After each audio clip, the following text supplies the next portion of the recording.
Bitta ayol aytayaptiki, kambag'allar bilan yurmanglar deyapti. 10 ta kambag'al bilan yursangiz 11-siga aylanasiz deyapti. Faqat boylar bilan yuringlar deyapti. 10 ta boy bilan yursangiz 11-siga aylanasiz deyapti. Mana shu haqiqiy insonni tabaqalashtirish, haqiqiy bir iflos fikr-da mana shu.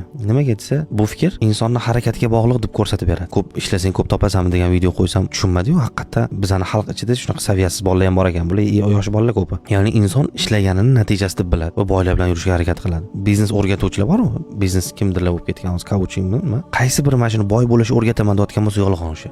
Lekin to'g'ri ishlashni o'rgataman deyotgan bo'lsa to'g'ri. Chunki har bitta ishda to'g'ri ishlash uslublari bor. Shu tarzda ishlashingiz kerak. Shu ishni qonun qoida shunaqa. Lekin shu qonun qoida bilan bitta ish qilsangiz boy bo'lib ketasizmi desa, yo'q, bo'lib keta olmaysiz. Peshanangizga yozilmagan bo'lsa bo'lib keta olmaysiz. Endi harakat qilmasdan yotirish kerakmi uyda desa, yo'q, harakat qilishingiz shart. Sizga sochilgan rizqni siz terasiz uni. U og'zingizga kelib qolmaydi u. Siz terasiz. Lekin ko'p ishlasangiz suv sochilgan narsa ko'payib qolmaydi. U sochilib bo'lgan u. Onaning qonidaligida sochildi sizga nisbatan. Ko'p sochildimi, kam sochildimi, uni bilmaysiz. O'sha bilmaganligingiz uchun ham harakat qilasiz. Video qo'ysam, peshanangga yozilgan, majbursan shunga desam, demak yotirish kerak ekan edi. Yo'q, yotirish kerak emas. Sen bilmaganliging uchun harakat qilasan. Men taqdirimga boy bo'lib yozilganmi, kambag'allik yozilgan bilmayman. Shuning uchun harakat qilaman. Ya'ni inson nima uchun harakat qiladi desa, birinchidan taqdiriga nima yozilganini bilmaydi. Balki boylik yozilgandir, harakat qiluvchi, to'g'rimi?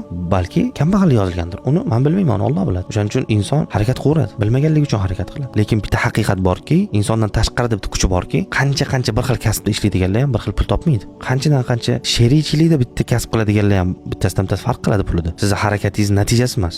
Harakat qilmaslik kerak emas, yo'q, harakat qilish shart. Harakat qilmasa bo'lmaydi. Lekin ko'p ishlasam ko'p topaman degan narsa umuman xato narsa bu. Real voqelikka zid, real hayotimizga zid bu narsa. Xuddi dumaloq oyi to'l burchi deganga o'xshaydi. Real voqelikka zid gapirib turish bu.